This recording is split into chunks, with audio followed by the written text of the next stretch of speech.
Welcome to everyone to the Fall WAP Research Seminar Series. This fall, the theme is intersectionality, and we're very lucky to have Professor NiCole Buchanan with us.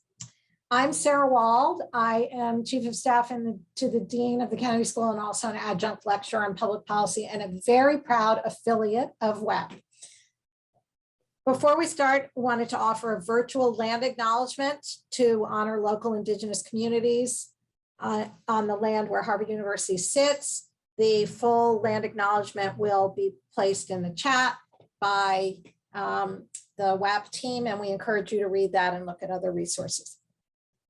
So the WAP Research Seminar Series is one of the jewels in the crown of the Kennedy School, in my view. It's such a wonderful program. And this fall, we're exploring how gender researchers, policymakers, and practitioners can commit to strengthening the focus on intersectional research. So explore how gender intersects with other social identities, for example, race, class, national origin, disability, parental status, sexual orientation. So we're going to be looking at that both in terms of individual identities and also engaging with the systemic biases that characterize these experiences. Many of the researchers that we're featuring are also featured in the Gender Action Portal, which, if you don't know about it, is just a terrific national resource. And we encourage you to explore all of GAP's work, but particularly the intersectional work in the GAP portal. I don't know if that link is going to come up in the chat. So we're very, very lucky today to have Professor NiCole Buchanan, who is a professor in the Department of Psychology at Michigan State University. And her topic today is intersectionality research, resisting the tendency to disconnect, dilute, and depoliticize. Professor Buchanan's research examines how race, gender, and victimization relate to well-being, and how organizations can utilize best practices to reduce bias and create healthy work environments. She's a fellow of the Association for Psychological Science. She's also clinical director and founder of Alliance Psychological Associates. She does trainings and consulting on implicit bias, microaggressions, and improving dialogue and diversity-related climates in workplaces. As is the case with all of our research seminars, she will speak for 45 minutes, and then we'll open it up for 15 minutes of questions. You can unmute yourself to ask a question live, or you can ask a question in the chat. If you think of something while Professor Buchanan is speaking and you want to put it in the chat to come back to later, that would be fine. We ask that in typical Kennedy School style, your questions be brief and that they end with a question mark. So with that, we thank Professor NiCole Buchanan very much, and we open up our talk to her. Thank you. I appreciate that opening, and I'm very excited to be able to talk about this with you here today. To give you a brief overview, I have some big plans for our talk. I want to review intersectional theory and praxis. I want to highlight ways that we need to shift our work if we want to be truly intersectional, and hopefully by the end inspire or continue to inspire you to resist the tendency to dilute and depoliticize intersectionality theory, and to resist the disconnect people have been doing with it from its social justice framework. But first, let's connect. I'm going to try to make this interactive today, so I'm going to invite you to fill out polls as we go. So I'll drop this in the chat, but if you just go here, you'll be able to answer our polls today, and I'll give you a couple of seconds before we go to our first poll. But so before I ask the first question, much of what I want to talk today comes out of some papers that I've written on intersectionality that you can find on ResearchGate or Google Scholar. And I also want to acknowledge my co-author, Lauren Wicklund, who is also on this particular paper. But I'm going to be throughout the talk, I'll drop some of the links to some of the related articles so that you can take a chance to grab them and read them if you're interested. Okay, so hopefully at this point, everyone has been able to log into Participole, and I'm going to jump now to the next slide with our questions. So before I do this deep dive into intersectionality, I want a sense of where the group is, not the class. Where is the audience? How much do you already know about intersectionality theory and as a way of using it as a way of engaging in advocacy and as well as a framework for social justice? So your options: A, isn't intersectionality something from geometry? B, I heard something about it, but I don't know much. C, I know a fair amount about intersectionality as race plus gender. Or D, I live and breathe intersectionality as race and gender, social justice, and activism. I'll give a few seconds for answers to come in.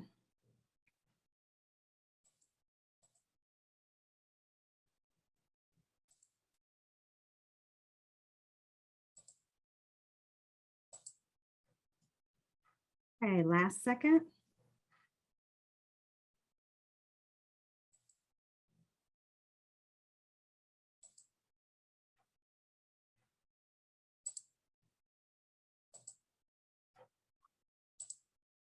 Okay, hopefully you can see that. It shows that roughly 60% of you chose C, that you know a fair amount about intersectionality as something that's like looking at race and gender at the same time.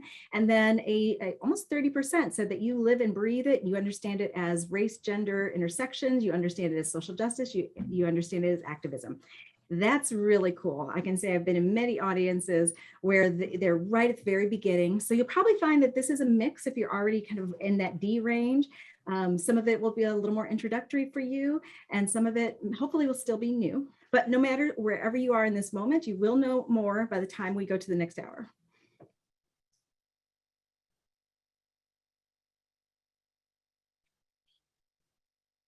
When we look at how intersectionality is used in academia as well as in popular culture, we see that it is largely ignored and it's often underutilized, even if it is drawn upon.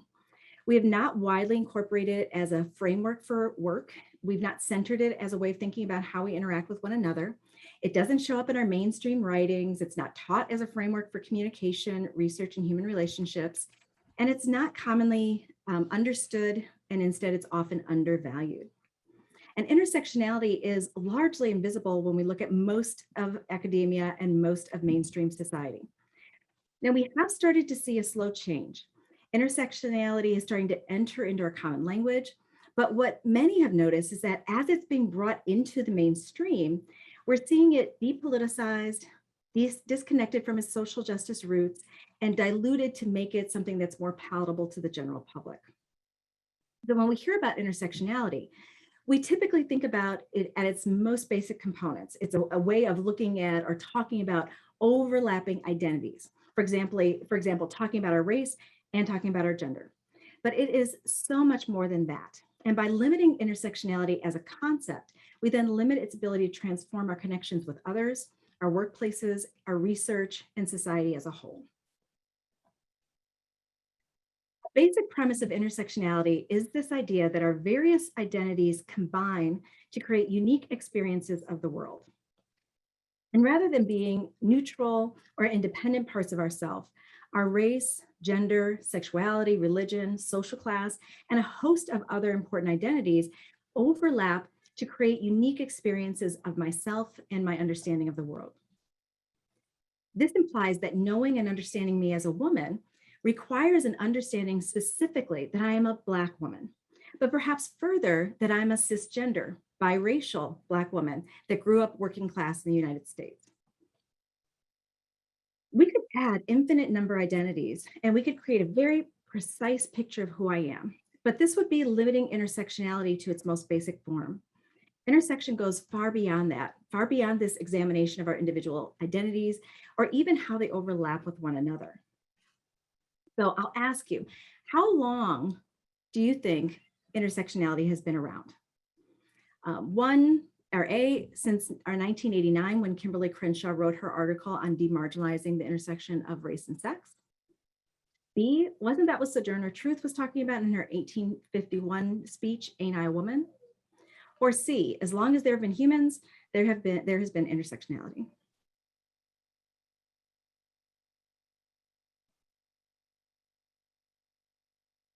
If you're wondering, I'm watching that little button on the bottom that tells me how many votes are in versus how many people are on the call.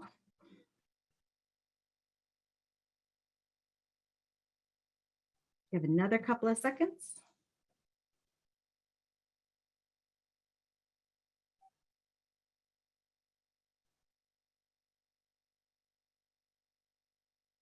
So 10% said A, that it's been around since Kimberly Crenshaw's article in 1989. And 75% have said C, that as long as we've had humans, we've had intersectionality. And as you might guess, really any of these answers technically is correct. Intersectionality is a conceptual framework that has been central to Black feminist activism and scholarship for over 200 years. And yes, indeed, Sojourner Truth did deliver her Ain't I a Woman speech at the 1851 Ohio Women's Rights Convention, where she was calling out the hypocrisy of abolitionists and white suffragettes, which either centered white women or Black enslaved men, but rendered the unique oppression that is experienced by Black women invisible and undefended. And for over 200 years, women of color activists and eventually women of color, lesbian, and transgender scholars have been vocal about oppression at the intersections of classism, racism, heterosexism, ableism, and xenophobia. But finally, the concept had a name, intersectionality. And this didn't happen until Black feminist legal scholar Kimberly Crenshaw presented a framework for intersectionality theory, which then named it as a construct and unified this long history of scholarship and activism. While many think that intersectionality is just a way of understanding individuals and their many identities, it's actually far more complicated, and it quickly moves away from the individual to consider systems and consider the influence of systems on individuals as a result of those intersecting identities. Intersectionality is rooted in the fact that oppression is related to structural and institutional processes.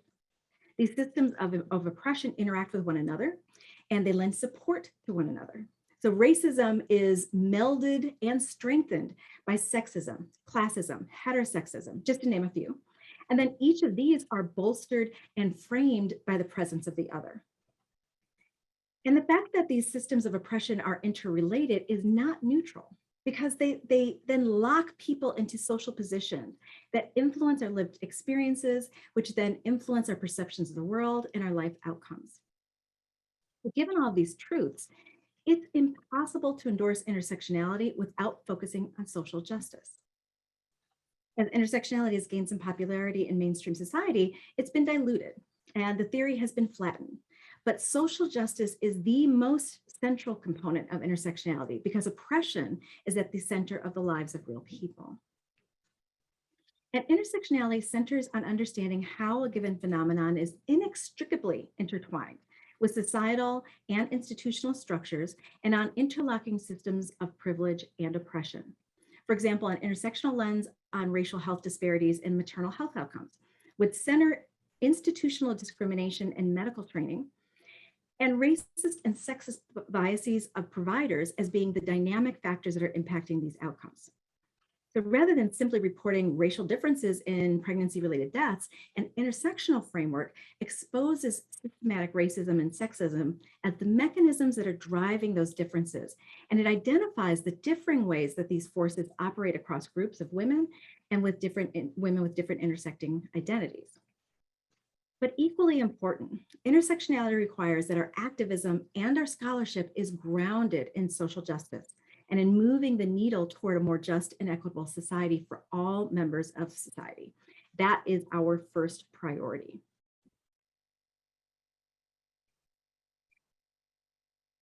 So attending to intersectionality brings us to some uncomfortable realities.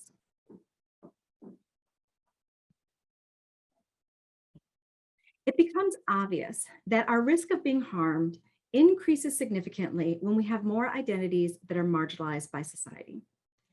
Double, or it's also called multiple jeopardy theory, is often used interchangeably for intersectionality theory, but it should not be. It should be thought of as a way in which we see the compounded effects of marginalization that may be associated with these intersecting identities. So imagine how this might work. As a woman, I might be at higher risk for sexual harassment compared to men. As a Black woman, I'm at higher risk of racial harassment compared to white people. So as a Black person and a woman, I am at increased risk of being sexually harassed and being racially harassed, but I'm also at increased risk of having a unique form of harassment that fuses both gender and race. And I'll throw in some of the references for this material here.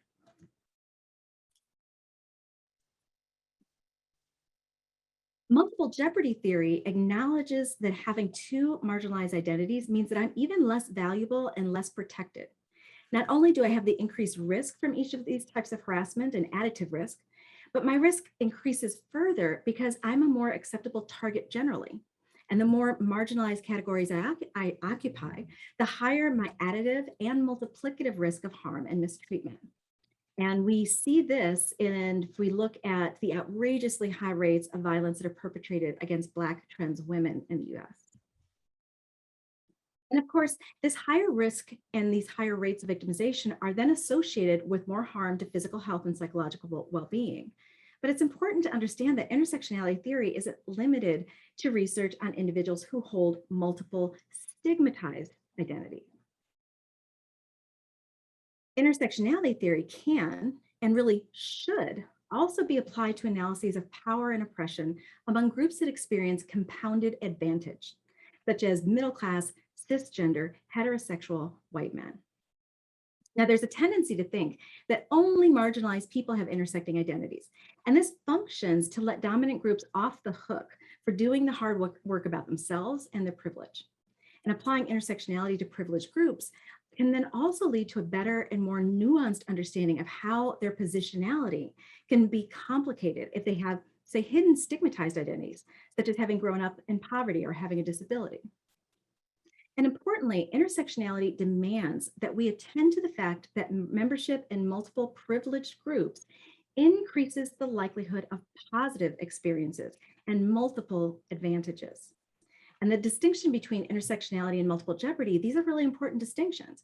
And we assert that often when people talk about intersectionality, what they're actually using is multiple jeopardy and minority stress frameworks. And they're not actually aligning with the core tenets of intersectionality theory. This misrepresentation and this diluting of intersectionality theory both reflects but also reifies biases regarding intersectionality theory and intersectionality scholars. So if I take the field of psychology, we see that psychology has resisted intersectionality theory. It's largely excluded it from our primary discourse, and it's largely invisible when visible and reflects only a diluted and distorted form when it is visible. As a result, scholars that rely on literature and psychological science, and they're trying to build their own intersectional research, often end up replicating research that at best is only using a multiple jeopardy framework. Over time, our true definitions of intersectionality become lost, and the disciplinary memory of that definition becomes very limited.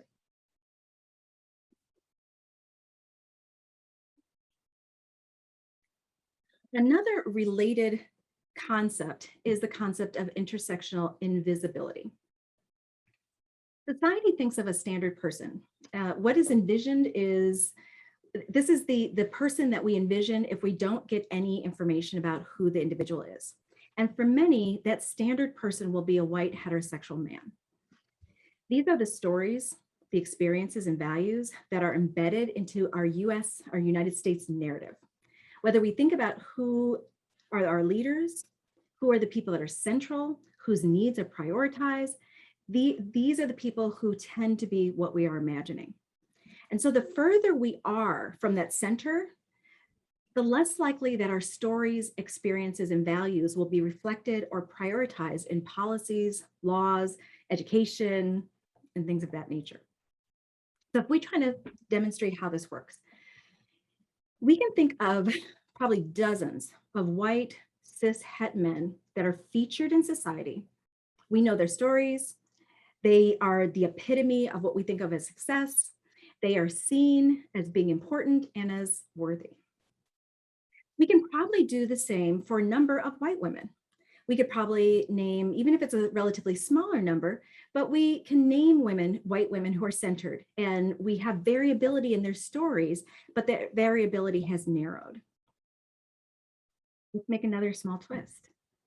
How many queer Black men are central in our national narratives.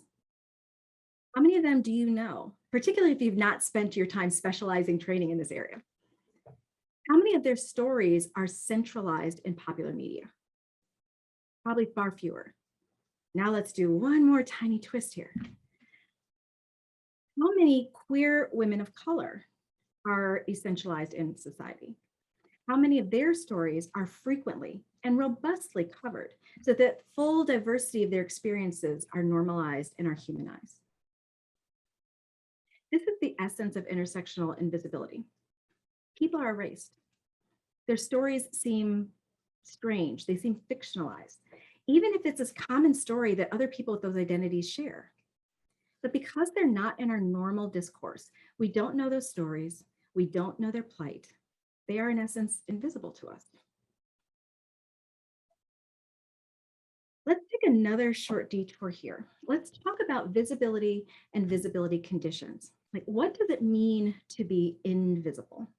This is a quote from Ralph Ellison from The Invisible Man, and perhaps says it all. I am invisible, understand, simply because people refuse to see me. When they approach me, they see only my surroundings, themselves, or figments of their imagination. Indeed, everything and anything except me. Lewis and Thompson argued for the need to better understand visibility and invisibility as forms of advantage or disadvantage in the workplace. And their conceptualization can be really useful for understanding the experiences that many people have when they have low status or they're numerically underrepresented and they're highly distinctive. And although there has been increasing attention to marginalized groups' experiences of harassment, discrimination, identity-based microaggressions, very little attention has been given to issues around visibility for these groups. And this is directly tied to intersectionality. So we conceptualize negative visibility conditions as an additional form of identity-based mistreatment that individuals from marginalized social groups face. Like other forms of mistreatment, being made visible or hypervisible or invisible, these are embedded in power. Being rendered visible or hypervisible is something done typically by dominant group members, and it's then supported by social hierarchies and systemic structures that convey power to some groups of people at the expense of marginalized group members. So what is it I mean when I say visibility and hypervisibility are conditions, I'm sorry, when we say visibility, invisibility, and hypervisibility. So I'll talk about the conditions of visibility first. Visibility is defined as the extent to which one is fully regarded, fully recognized by others. And it's typically considered to be a desirable state that leads to credibility, an ability to self-define, authenticity, particularly if people can control their visibility. They're in positions to garner recognition for their contributions on a successful project and being able to hide or deflect attention away from their mistakes.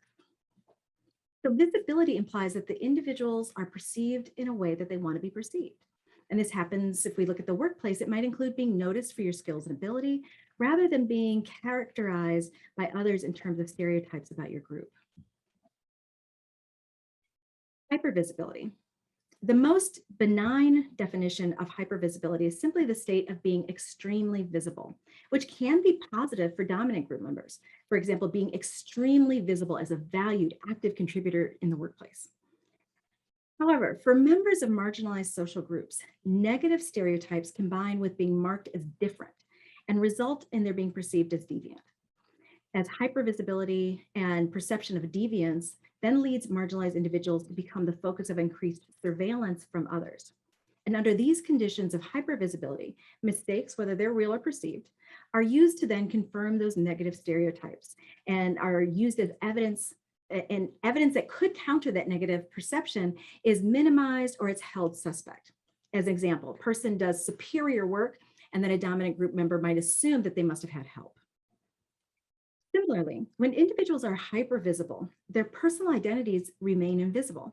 They're only being seen in terms of the marginalized group membership, like being a token person of color to represent diversity on a committee. There we go, invisibility. In contrast to visibility, invisibility refers to a state or condition where the individual is not fully recognized and valued. It could be context specific, such as a woman who feels she has voice or feels visible in a meeting with her work group of mostly women, but feels her suggestions are dismissed, meaning she feels invisible, in a meeting of mostly male organizational leaders. Societal and organizational norms are typically those of the dominant group. So if we think about what's the appropriate workplace attire, their power and status allows them to create policies, practices, and standards that allow them to be centered and allow their norms to be recognizable. As such, invisibility places marginalized group members and their representation is largely absent, or if it's present, it's often stereotyped. As such, invisibility places marginalized group members at a disadvantage because once they're rendered invisible, they're denied recognition, power, and voice. And although the existing literature frames visibility as largely positive and invisibility as largely negative, you can see how it's far more nuanced than that.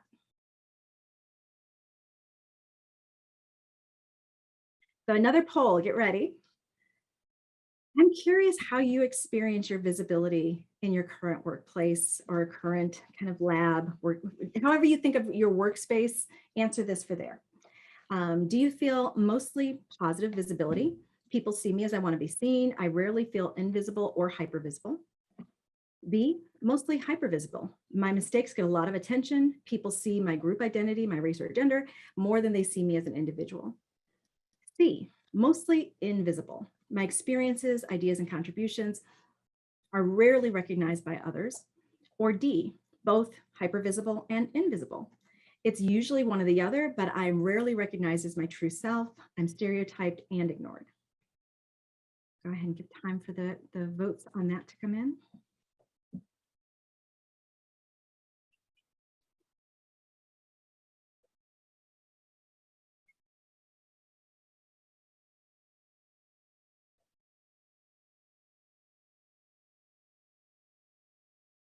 Another couple seconds.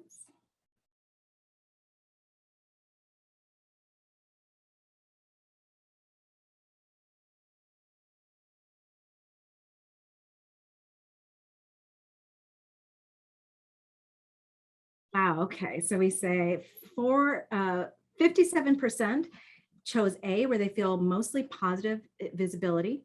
People see them as they want to be seen. They rarely feel invisible or hypervisible. 5% say they feel mostly hypervisible. 14% mostly invisible, and a whopping 24% said both hypervisible and visible. So pretty stark there, where almost 60% felt like they have positive visibility, but 40% still felt that they experienced one of these negative visibility conditions. That's pretty striking. And although we don't have the liberty of doing that here, it would be really interesting perhaps to take that back to work groups and talk about, well, what does that mean the experience is for different members of our group? And what are we losing as a work group by having such disparate experiences around visibility? Visibility, invisibility, and hypervisibility are interrelated phenomena. We assert that for marginalized individuals, hypervisibility and invisibility are often contrasts to visibility, and they represent different manifestations of the very same oppressive forces of subjugation and devaluation. Both hypervisibility and invisibility reflect distortions of individuals in the groups to which they belong, and both function to maintain a social hierarchy where marginalized groups are constrained to the periphery. So following this, I'm gonna detail some of the characteristics that are shared by both visibility and hypervisibility and highlight how they can be distinguished from visibility. So 1, invisibility and hypervisibility are embedded in power relationships. Differential power and marginalization are the precursors for invisibility and hypervisibility, given that those with status and power have the authority to render others visible, invisible, or hypervisible. Being numerically underrepresented can contribute to invisibility and hypervisibility. So marginalized group members are numerical tokens and have increased vulnerability to both invisibility and hypervisibility. However, there are also some notable exceptions where underrepresentation, power, and marginalization do not actually align. For example, Black people represent over 80% of the population in South Africa, and are not tokens in many of the work settings, but they remain marginalized in society and subject to stereotypes that render them invisible or hypervisible. Conversely, think about the token man in female-dominated professions such as nursing. They typically experience positive visibility, higher incomes, and access to leadership opportunities. But both of these examples demonstrate that marginalization and status matter more than numerical representation in determining invisibility and hypervisibility. Invisibility and hypervisibility are conditions are asymmetric and can be strategically used and tweaked by powerful others. The power differentials across privileged and marginalized groups results in asymmetry around who can control their own visibility and who can control the visibility of others. Invisibility reinforces power and privilege for dominant groups by cloaking systems of oppression that maintain their power. Dominant groups can also manipulate the visibility conditions of marginalized group members to sustain established power hierarchies, such as women being appointed to leadership positions in failing organizations or the glass cliff. When these companies continue to perform badly, their failure is then used to confirm stereotypes that women are not suitable leaders. In contrast, marginalized group members are rarely able to impose invisibility or hypervisibility on privileged others. Invisibility and hypervisibility manifest differently based on one's status as privileged or marginalized. For marginalized groups, invisibility is a lack of recognition and being perceived accurately. However, for privileged groups, invisibility works to mask the ways that their dominant status provides them with advantages. For example, the invisibility of the ideal worker norm, which is based on white, male, middle-class, heterosexual worker, hides the ways that white, male, middle-class, heterosexual employees are advantaged by the design of workplace policies, procedures, standards, and expectations. Successes of privileged group members are therefore attributed solely to their personal effort and their characteristics. They're intelligent, they're hard workers. And because they're not subjected to heightened surveillance, their failures and transgressions are often invisible. When marginalized groups seek to make the hidden advantages of privileged groups known, they may experience a backlash through silencing, delegitimizing, and other forms of control. So they clearly don't have the same power to manipulate their own or others.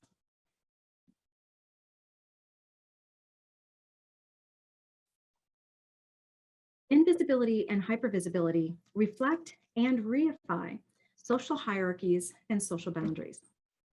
Given the power and status of privileged groups to assert norms and practices that maintain their advantage, the devaluation of those rendered invisible or hypervisible reflects the social boundaries already established between privileged and marginalized people. Moreover, invisibility and hypervisibility are then used to reinforce these arbitrary boundaries, ensuring that the social hierarchy across groups is maintained.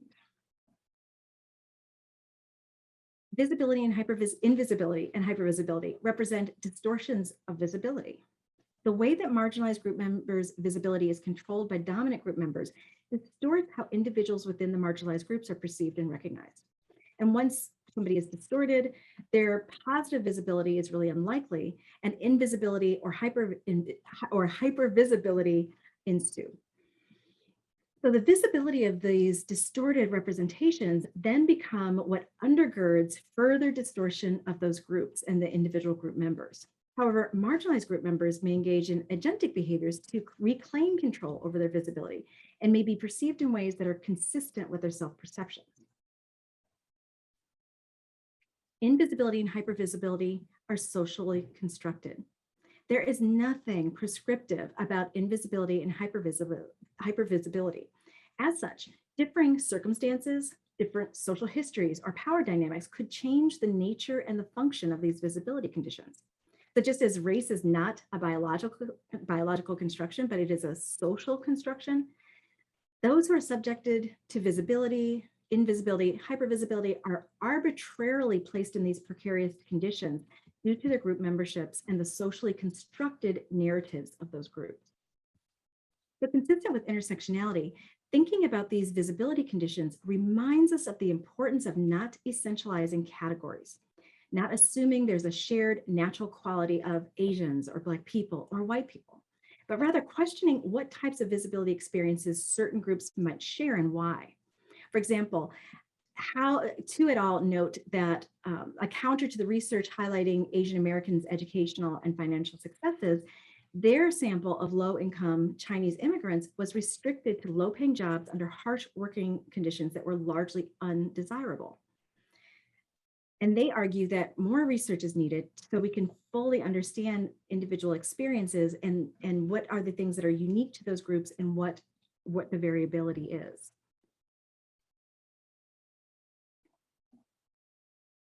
Here are a couple of the articles related to that content for you.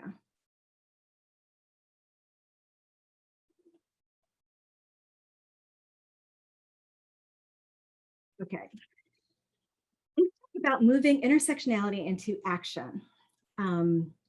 Elizabeth Cole presented 3 questions that we can apply to our intersectional research and ensure that intersectionality is being assessed appropriately. And I would argue that these could also be applied to ensure that we're engaging in intersectional practice, broadly speaking. So first, we ask, who is within a social category?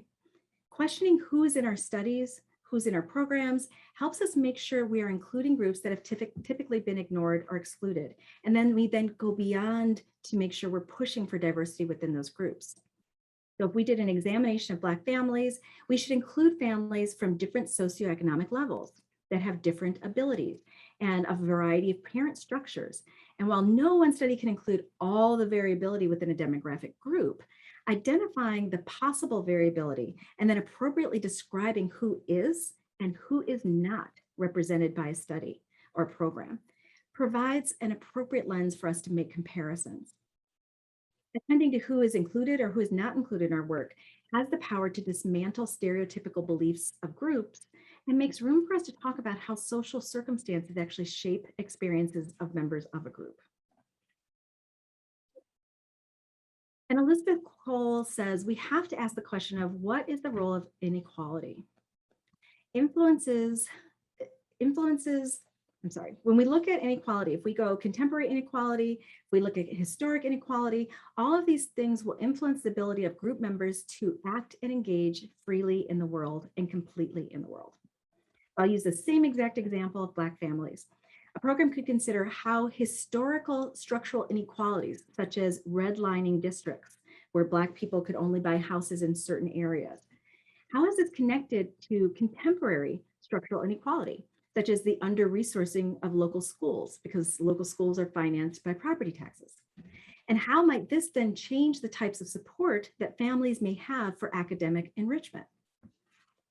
Black families whose children attend under-resourced schools may be parenting their children differently from parents who have children in high-resource schools. And this is not because of any inherent internal difference in the people, but because structural inequalities created unequal opportunities for their children. And this in turn impacts parenting options. So examining the role of inequality requires making the connection between membership in a group and how being in a group is related to unequal access to power and resources, both historically and in current times. And what are the similarities across the categories that are often perceived as different? So intersectional work moves beyond a focus on group differences to also ask about potentially hidden similarities across groups.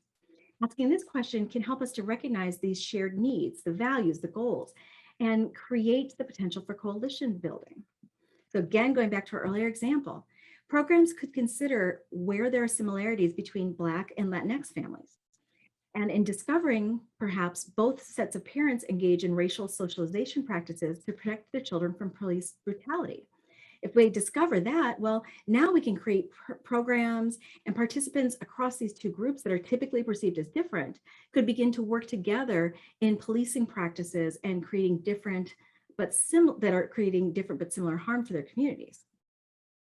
This kind of practice builds connections across groups.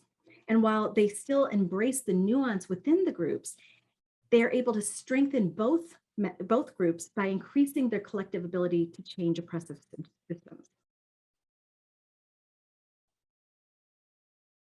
Intersectionality work is directly tied to systems of power and oppression, and as such, it should not be neutral and it should not be depoliticized. We have to understand the context that events take place in, and we have to think about advantage and disadvantage and privilege. So how does systemic racism contribute to racial trauma, to reduced access to quality care for pregnant moms? How might these differences lead to potential racial disparities in maternal outcomes? True intersectional research has the transformational power to break through theoretical research barriers and push social justice action. Our privilege has to be discussed within the socio-political framework in which it exists. And the use of political language, the political language of our reality, allows us to include discourse on power, privilege, and oppression. And in reporting findings, we then move beyond simply reporting group differences, even if we have compiled more nuanced groups in race, gender, or SES combinations, we can identify why those differences exist and name the oppressive processes that perpetuate them. And finally, to be intersectional, the research must include a call to action, and this promotes social justice and promotes real-life structural solutions to address economic and systemic and institutionalized oppression. And I'm recognizing I'm low on time, but I want to say, last point, intersectional action will never be perfect. If I look at my own research, I sometimes cringe because I realize, oh, I'm calling myself an intersectional scholar, and look, I'm not doing this, I'm not doing this, I'm not doing this. But if we center these values and we begin to look at our research for the potential it has to live up to these expectations, if we stop allowing people to refer to their work as intersectional when it's really just multiple jeopardy, when we resist the flattening of intersectional theory and praxis, we will begin to have substantial change in not only our research, but in how we are impacting society. We need to look for our intersectional failures, our intersectional wins, aim our policies to do our best to help those at the intersection of the most marginalized identities. When we do these kinds of things, all people in society end up benefiting from our policies and programs. So an intersectional lens will be incredibly influential in changing how we go forward as scholars and as practitioners. Here is. Awesome. Thank you so much for that wonderful presentation. It's so great to hear all the different sort of iterations on that. I really appreciate it. So we'd love to open it up for questions now. If you have a question, I would encourage you to go down to the reactions tab and hit the bit that says raise hand. That way I'll know you want to ask a question, we'll unmute you. Or if you haven't updated them in a minute, it might be down under the participants tab. If you go on participants, there might be the raise hand icon there.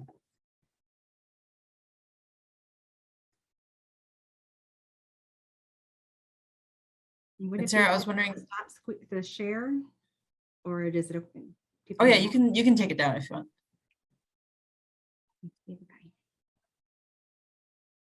And Sarah, as our introducer, I was wondering if you might have a question to get us started. Thank you. I do. First of all, thank you again, Professor Buchanan. It's just so interesting and so helpful to be reminded of.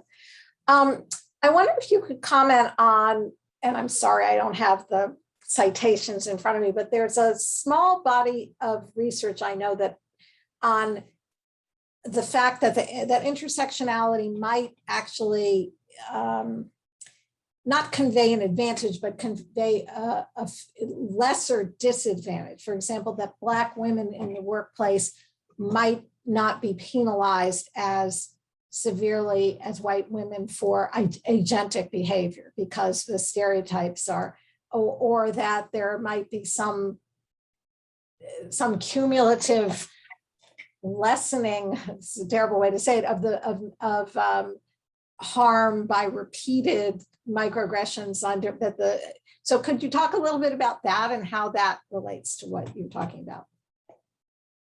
Let me see if I can reframe or restate the question if I've got what you're asking about. There's concern that if we look at things and we slice the pie too small, we might actually get to findings that counter our overall message. For example, the example you gave is that if Black women behave in a agentic way, they are not penalized the same way white women are for the same behaviors potentially.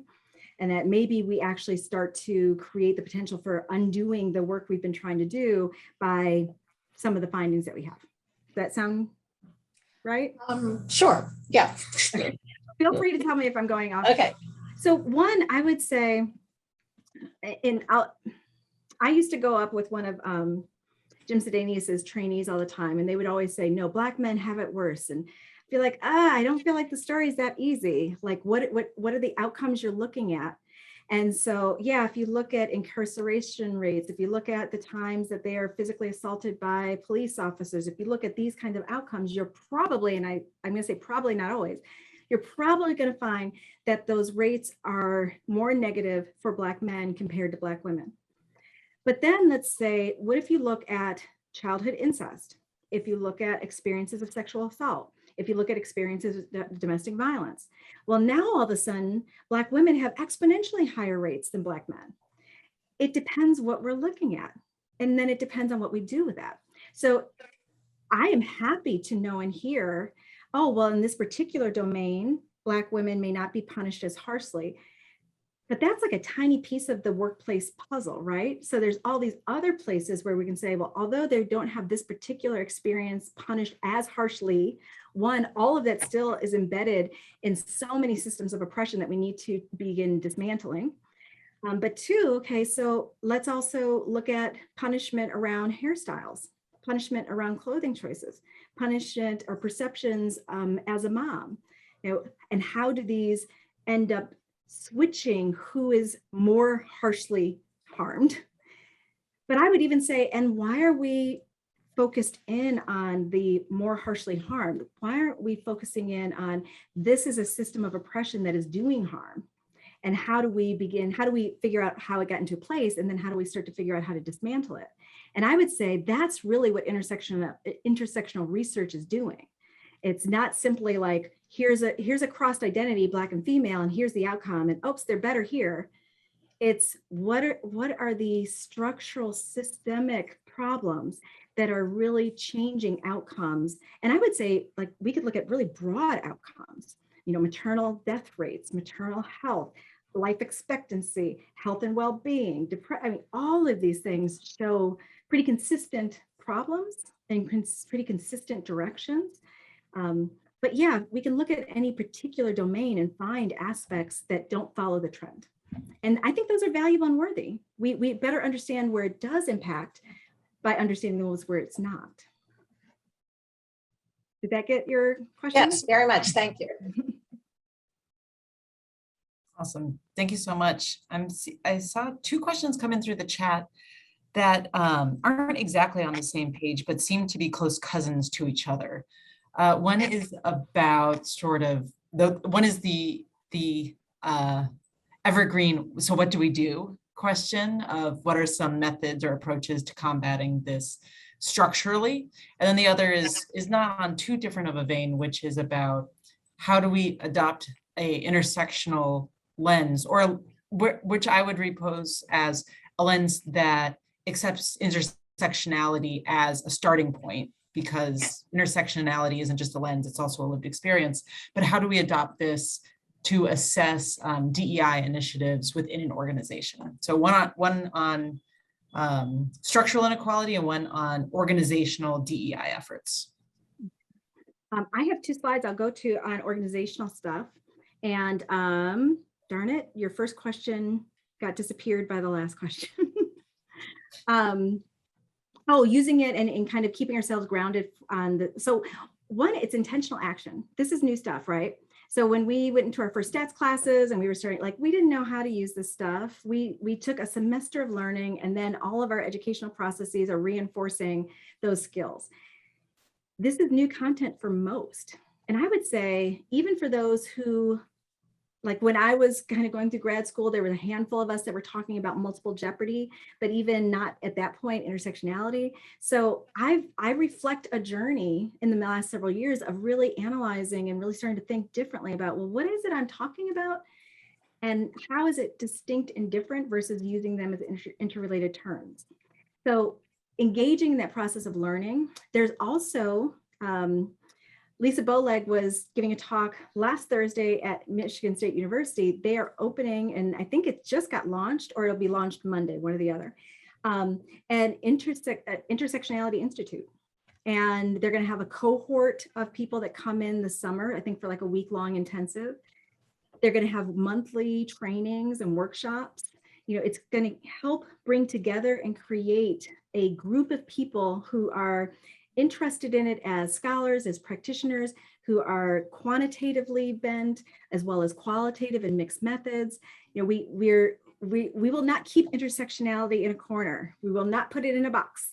So we are going to resist the trope that you can't do quantitative research and do intersectional research. It's really more of like, how are you doing this to analyze structures and powers and social inequalities and advocating for social justice? We have that as our premise for what intersectionality is, then let's backtrack and say, okay, how then we can create methods that honor that goal. And we can maybe even use traditional methods, but then how we write about our findings and the calls to action that we write up, those maybe start to sound really different when we're committed to intersectional praxis. I'll stop that. Did that catch that? I think so. I also got a chat from one of the people who asked the questions, who was like, no, your summary wasn't quite right. So Allison, I'm going to invite you to unmute now. Get in on the conversation. What you said was beautiful, Katie. It was just more, I had a very specific kind of follow-up, which was specifically which academic research methods might you suggest? And I guess I'm thinking about one and wonder if it's something that you use or would use. I'm thinking about critical discourse analysis specifically, because it seems that it's very appropriate to kind of the next step of what you're saying. So tell me, when you say clinical discourse analysis, what does that mean to you? I mean, I guess I'm thinking of Fairclough and Foucault, and then probably Hardy and Phillips. So it's looking, so you talk about invisibility and kind of a hidden in plain sight ness of people, but that's created socially through the discourse that we all use. And so critical discourse analysis would be specifically taking apart and making visible discourse that renders people invisible. So I know that that's something that, I mean, I'm trying to use in my research in this area, but I just wondered if sometimes critical before anything means that academic mainstream would then kind of shy away from it. So I just wonder what you kind of are thinking about, what kinds of methods. You just mentioned some quantitative methods that should engage. So just what are, you know, do you have kind of, I wish there would be more of this kind of approach or method in the academy. So one, I think most people would say qualitative research methods are the best and easiest pathway to getting intersectional work, but that's certainly not going to be sufficient. It's really what are the kinds of questions we're asking, who's involved in the study, how we're looking at inequality and power, and really what is the stance of the person that's kind of compiling the data. You could have perfectly intersectional data in a qualitative way and then still present it in a way that reifies kind of the same systems of hierarchy and oppression. So that the piece you're talking about is bringing in that critical lens and being intentional in our attempt to disrupt privilege as praxis and to make things visible that are typically invisible to people. Those are the underpinnings for getting to work that's truly intersectional. I think of things, I don't know how many of you are familiar, like photo voice projects, where people are going, where the participants are going out into the world and telling their own stories with their pictures, where the researcher is not as directly connected with the data being collected and therefore is not manipulating it in the same way we can often manipulate. Like that can be a really great project. Depends on how it's done though, because it can reify and undergird the typical systems of oppression, or it can really challenge and take us in a new direction depending on how the work is done.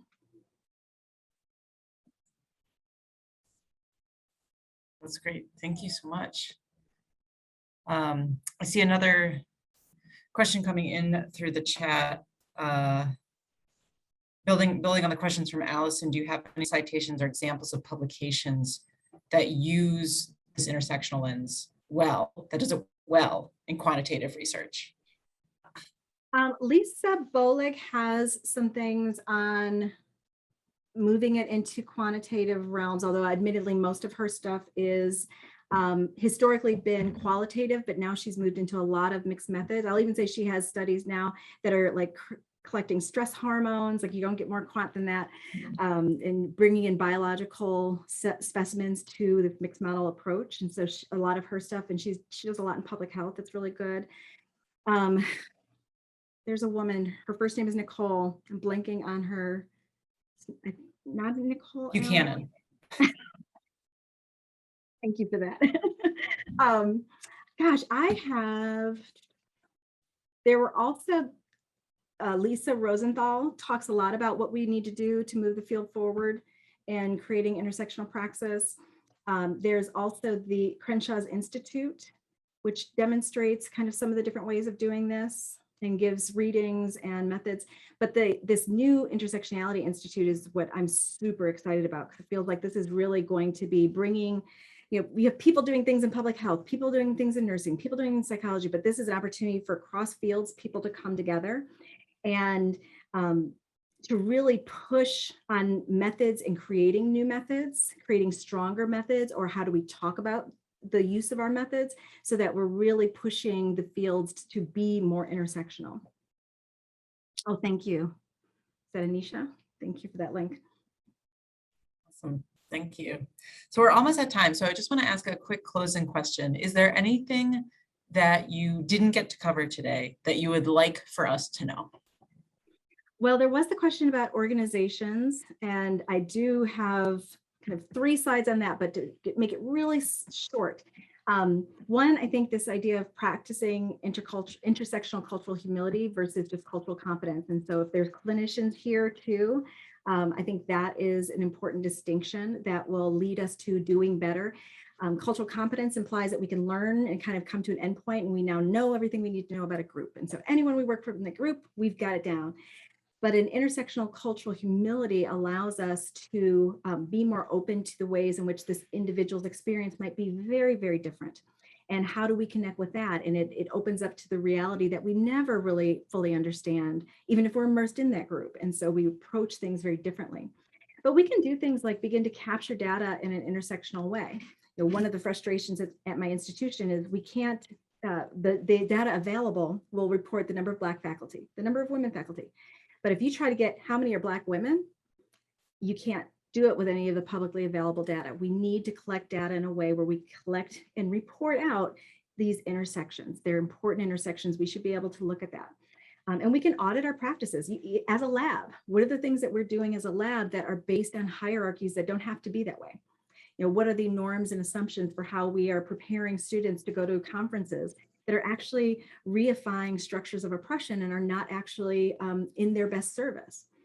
We can also do things and look at how are we incentivizing these changes? So what are we doing to incentivize diversifying graduate programs? What are we doing to make sure that we're getting people that are at the intersections of various marginalized identities and not just kind of check marking, oh, well, we got a Black, we got a queer, to be really offensive, and that's intentional. Okay, how do we go beyond that? And how do we make sure that when we bring people in, the experience they have makes them want to stay, makes them want to be there, makes them feel like they belong? One of the things I see organizations doing all the time now is, oh no, Black Lives Matter, we don't have any Black people, let's hurry up and get them in here. But they haven't looked at the structure of the organization, and they create experiences for those individuals that are so traumatizing that, especially at the level of we're thinking new graduate students, they can turn away from the field altogether because we are not demonstrating a field that wants them there. So practicing, looking at our policies, creating new policies, asking who's at the table and who's missing, then why, and how can we get them here? These are some of the beginning baby steps organizations can do. Thank you.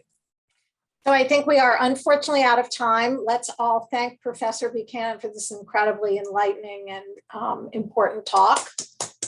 Thank you all for coming.